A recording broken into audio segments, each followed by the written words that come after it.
Good day. Are crystals and sage evil? Is this witchcraft? Are our souls in trouble if we believe in things like these? If we do yoga, are we going to get possessed by demons? Or is this just the ongoing witch hunt that is continuing now that we're back in biblical times? Well, the answer will be in this video.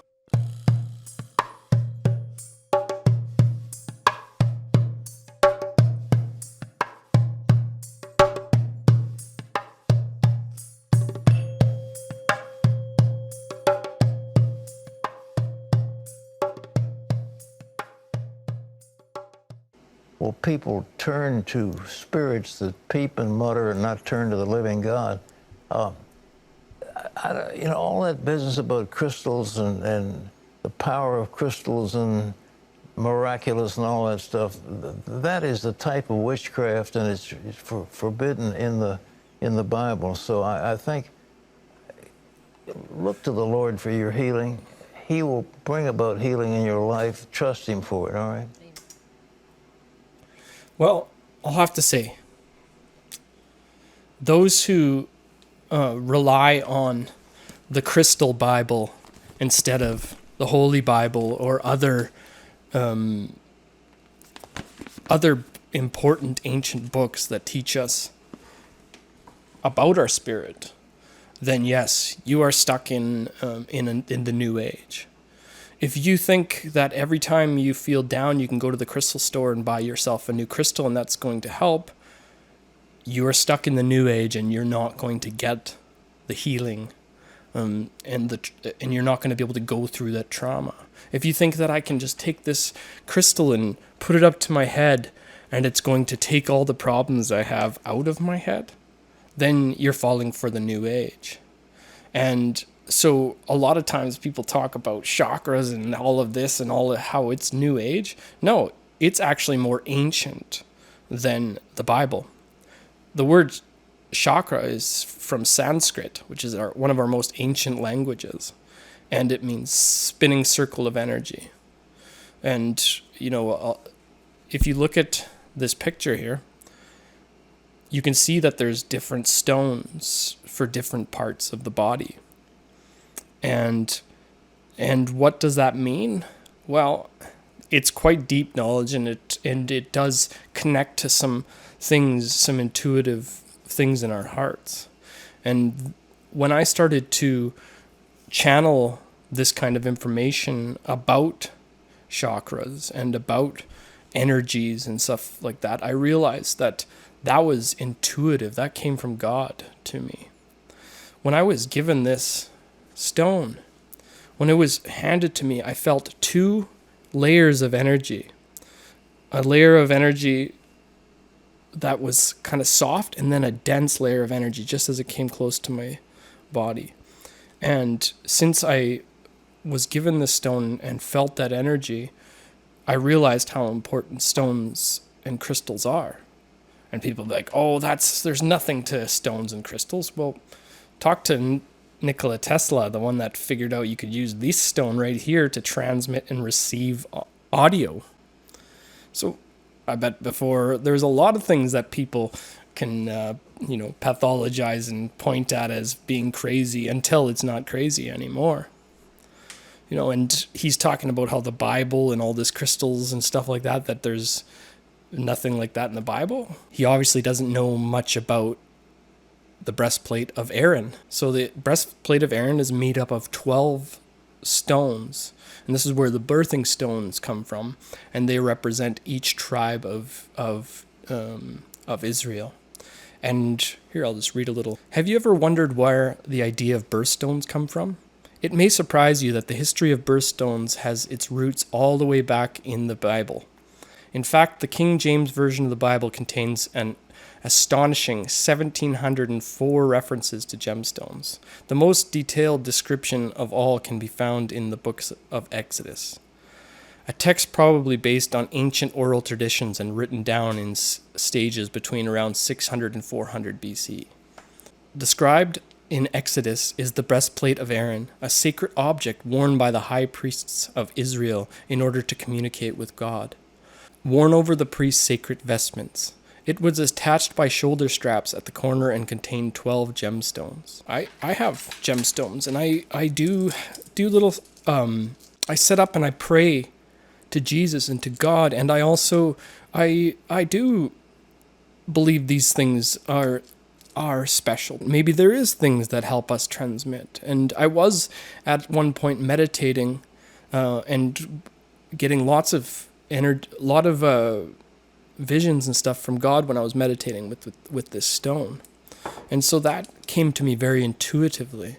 And I just started to look up gemstones in the Bible here recently, and it lines up with the actual understanding of what the breastplate of Aaron is. There is something going on here. Should we praise these gems instead of God and Jesus? Absolutely not. Because these may be sources of energy, but they are not what we praise. The truth is what Jesus is, and the truth will help people through their trauma. There's not enough yoga you can do in the world, or gemstones you could buy in the world that's going to save you, or that's going to be more powerful than the truth, and speaking the truth and becoming humble to what the truth is. And so that's why, I do tell people is be careful that they're not just using gemstones as a way to ignore their trauma. I know a lot of people that buy a new guitar every time they get low or depressed, and then they feel better for a couple days, and this is one of those things that we can do. We can get into that same thing if we think that we can just go buy some gemstones and be fixed. Aware of that. I understand, Jenny, that a lot of people are burning sage. What's your take on Christians even burning sage, and what's that supposed to do? Burning sage is something that I did while I was practicing witchcraft. And when I got into a home with another witch that I lived with, the very first thing that we did as witches is we got bundles of sage from the New Age store, and we would burn sage to rid the house of evil.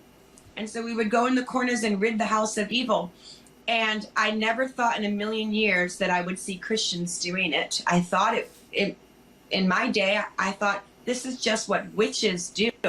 This is what people in the occult world do. This is what people in the New Age world do. To me, if she wants to call sage New Age, then you have to understand that the native cultures burned sage and smudged. And for us to pathologize other people's ceremonies, and some people might call them dogmas, is actually not something we should be doing. We all do things that maybe aren't. Many religious people do dogmatic things that they don't understand. And even in this situation, she says, the only way to get rid of bad spirits is God. And I also know there's a lot of Christians that can avoid their problems by doing the God's my only savior thing. Well, God wants us. God has given us free will, and he wants us to be truthful in our hearts and act as Jesus would do. You don't just go grab the book and read the Bible, or sit down and pray, and then you're going to get rid of these demons. I believe that demons come from ideological possession. So you're possessed by these ideas, and they come from demons, And whenever you have ideologies of division, those ideologies of division are from the devil. And when I see that people are using, like Christians are actually doing witchcraft, to me what black magic is psychological, biological, and chemical. And so what they're doing is they're doing psychological witchcraft.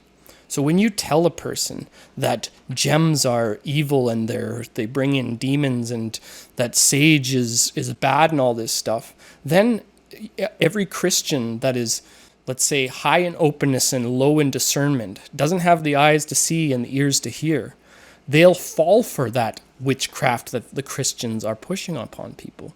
They'll see a person with a crystal on their necklace and be like, oh my God, I can't be around that person. They're into New Age. And to me, when you are filling people's heads full of ideological division, that's the devil. So I know a lot of people badmouth the Bible, and that's the devil also.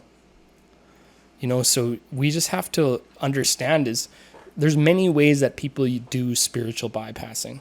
Christians do spiritual bypassing by not going into the trauma and not dealing with it, by just praying that God will deal with it one day for them. Their genuine question to me is, well, didn't God make this? So isn't it okay?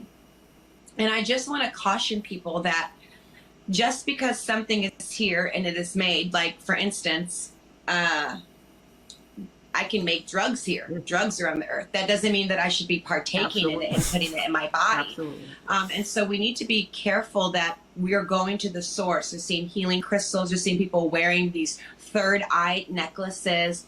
We're seeing people that are channeling their energy and chakras, and people communicating with ancestors and getting their ancestors' spirits to give them power. This is an interesting thing. I actually, first of all, I'll touch on the first thing she said there, where she was like, didn't God make these crystals? Doesn't that make them good? And that is actually a very smart thing. The truth about the polarities and the truth about understanding everything is to know that everything is blessed. It's the intent, it's how we use it, which makes it good or evil. And so this woman right off the bat, she's comparing crystals to like her cooking up some drugs in her house. And first of all, drug is these are again ideologies. Like, what happens if her society calls cannabis a drug? If she was to make some cannabis oil for her sick epileptic daughter or something, does that make that evil? See, so she's tripping up all over in ideologies and words, and it's quite silly, to be honest. And then she brought up people channeling information from their ancestors, and I had the same thing come up in church, and we were having Bible study after, and we started to talk about that people were getting. It was actually I don't know if he was a priest, but he was the guy that was up on the stage that day. I think there's a different priest usually. And he started talking about this guy that he thought was a prophet on YouTube, and he was watching him. And then all of a sudden he told me, the prophet says, I get these messages from my ancestors. And then the priest says, as soon as he said that, I knew everything that he said was BS, right? And I said, hold on there. Be very careful. God speaks to people in many different ways, and it's very hard for us to interpret how that comes in, and that's why he chooses archetypes. And that's why we should be very careful with pathologizing Hinduism that has all these different archetypes. They call them gods, and sometimes we call like archangels. We do some of that stuff too. We just don't call them gods. And so it's just a little bit of wordplay that people have to understand is an archetype. If a person in your life had the archetype of truth or the archetype of the Father or some kind of thing, then your mind might choose that person as the archetype to speak God's message to you. What we should do to discern whether a person's visions and interpretations of their channeling is from God rather than the devil is the fruit. What is coming out of his mouth or her mouth? Does it stand behind the Bible? Does it stand behind the truth in your heart? That's how you can decide whether the message is from God and whether it's from devil. And to be honest, a lot of times nobody is a perfect receiver for God's message. So you're going to have mixed in there some interpretations from the devil and some from God. It's very important for us to talk about these things right here, because a lot of people are like, how did the world get so crazy that they started burning women at the stake for being witches? And if we look at, there's native tribes in the US that did the same thing. They started burning and killing witches. And so these are things that continue to happen in time, not just in Christianity. So it's some kind of weird pathology in the human kind that tries to pathologize the world, and it's to me it's projection. A lot of these people, they're like, they don't want to go inside. They don't want to experience Christ for real, which is speaking truth and listening to their heart. And instead they're going to be like, wow, this world, it must be all the world that's doing it. And they try to find things to point at that.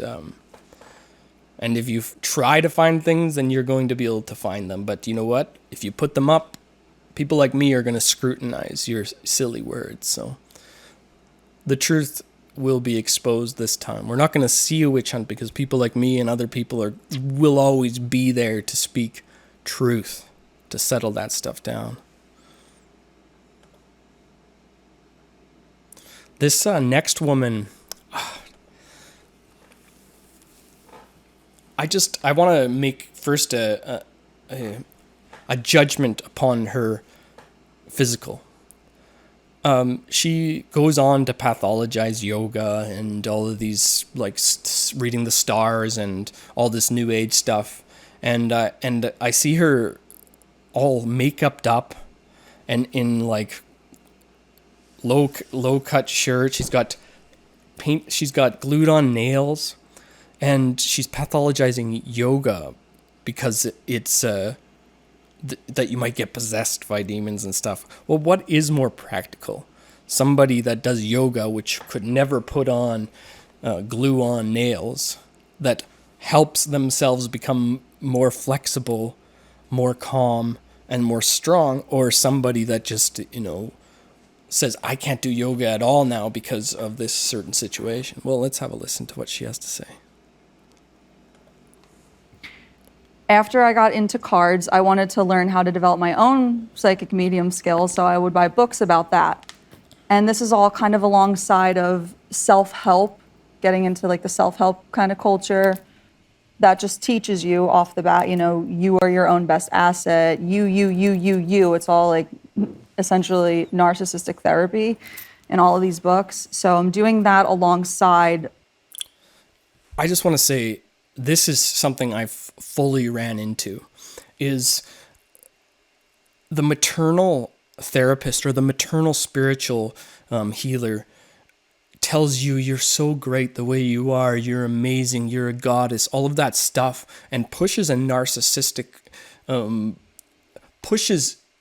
tries to get, overpower the trauma through ego inflation, in a sense. So I really do understand why they're pathologizing the New Age in this sense. However, for them to cast a net over the New Age and yoga and astrology and all of this stuff, that's, to me, is dangerous. And we should be able to talk about everything in its situational form rather than like they are going on about here.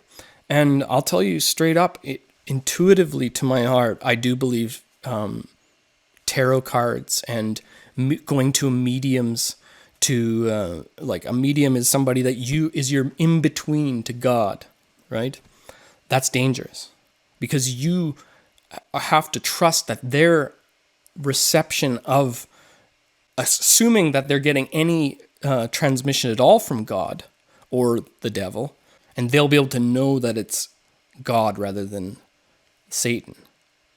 That's why I say stay the hell away from mediums. And not only that, if you think that, if you are so open and you're so high in openness that you're going to pay somebody to read some tarot cards and tell you about your future and what's going to happen, then you are very, if you're high in that openness and low in discernment, then you can be possessed by what those mediums or tarot card readers or yourself reading tarot cards. One of the biggest things that we can do as spiritual people is become settled in the fact that we don't know what's going to happen. And that's how we stay out of the future and stay out of anxiety. Being in the moment and letting God guide you is the best way to experience the Lord Almighty. As soon as you start playing this game where you're going to flip some cards and it's going to tell you what's happening in the future, you're playing a game you shouldn't play. Learning about psychic mediumship and learning about tarot cards and things like that, that spiraled into yoga practice and Reiki. The word yoga literally means yoke. And so in that context, it's to yoke spirit. So it's an invitation for the Hindu gods to kind of come into your body. And a lot of the poses are specifically reenactments or paying homage to scenes with ancient gods and things like that. And I have to pause you.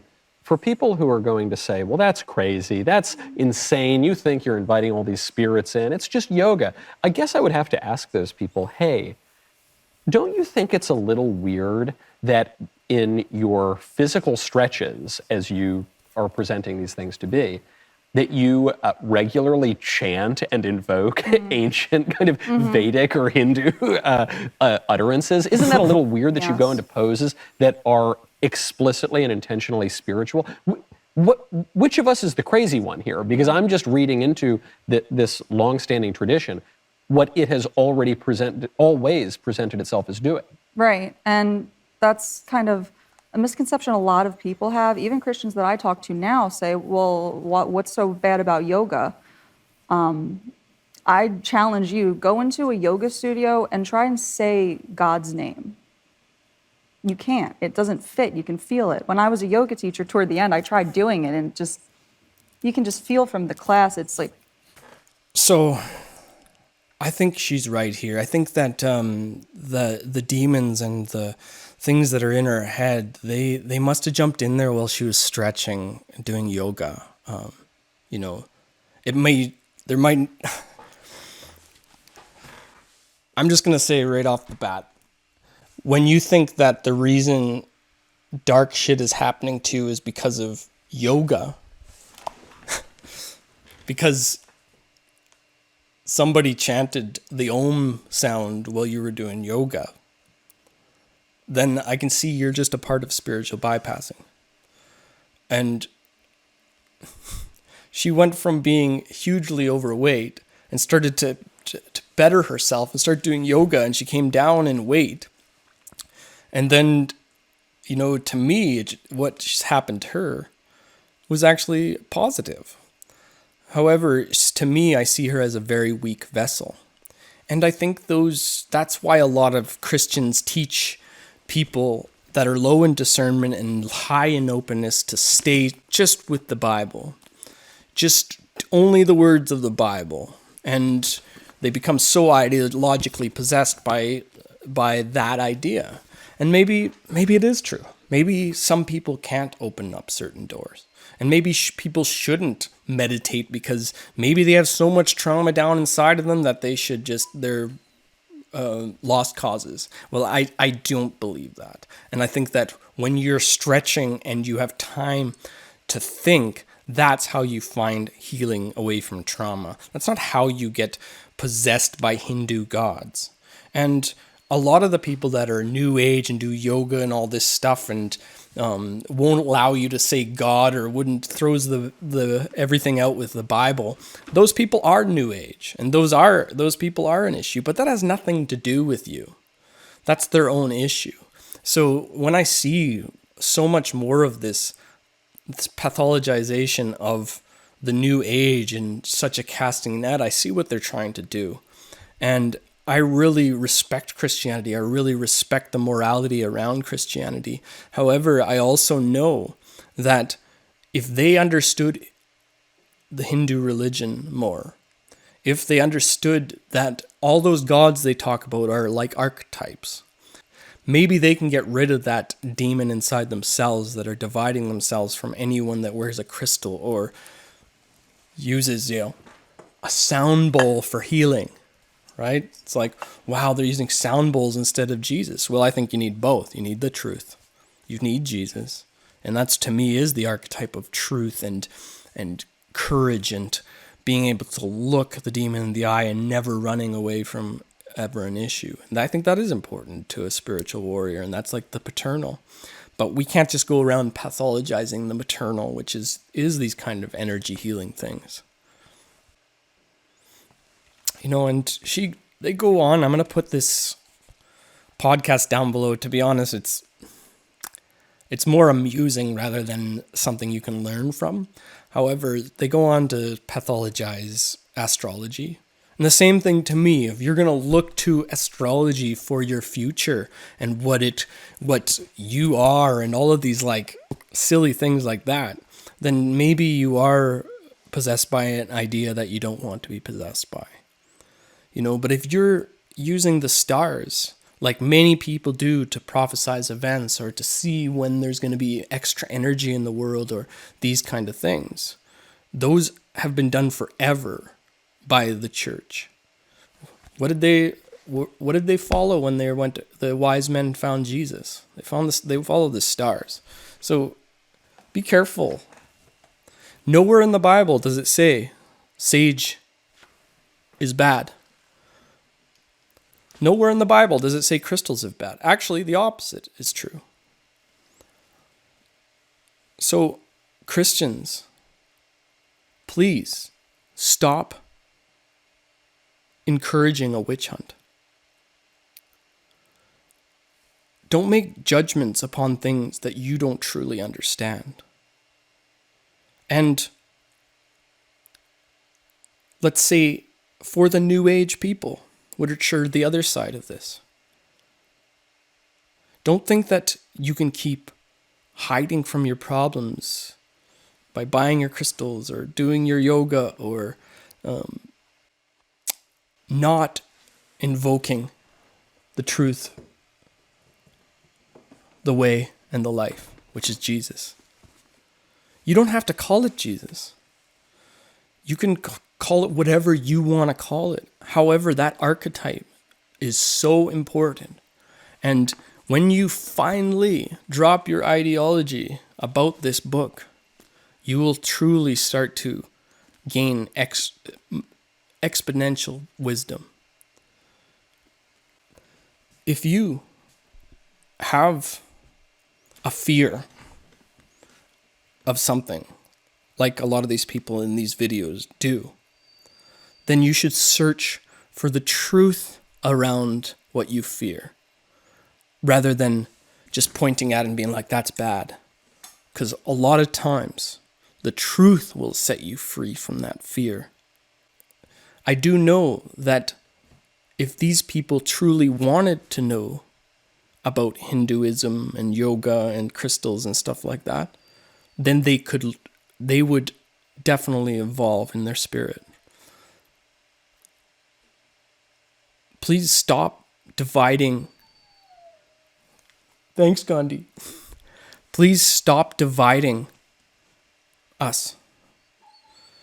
Please stop listening to your external world that keeps telling you why we are evil or we are possessed by demons or we're doing the wrong path. Listen to your heart. Gandhi's bothering me out the door here. Want to see him? What, you want to come in? You want to come in?